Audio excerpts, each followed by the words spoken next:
بینندگان عزیز سلام، یدی محمودی هستم.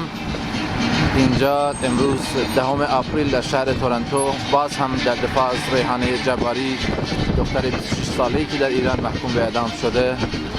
ما در تورنتو فراخوان کمیته بین‌المللی اعدام و نهاد مادران علیه اعدام جمع شدیم. هوا متاسفانه باز هم سرده، باز هم بارانیه، ولی هیچ کدوم از اینا هیچگاه باعث نشده که ما اعتراضمون رو به حکومت اعدام و سنگسار، حکومت جلادان اسلامی اعلام نکنیم. و امروز هم باز هم آزادی خواهان و مخالفین اعدام اینجا هستند تا اعتراض خودشون رو به حکومت جنایتکار اسلامی و در دفاع ریحانه جباری اعلام کنند و مردم دارن یواش یواش جمع میشن. این هم بنر کمیته بین‌المللی اعدام و امیدوارم گزارش‌های دیگری رو از این تجمع اعتراض براتون تهیه کنم.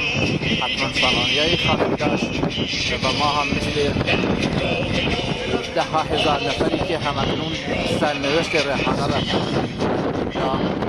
ریحانه را تعقیب میکنیم و تا آزادی او و همه به اعدام از پایین نخواهیم نشست. اعدام قتل عمد دولتی است و باید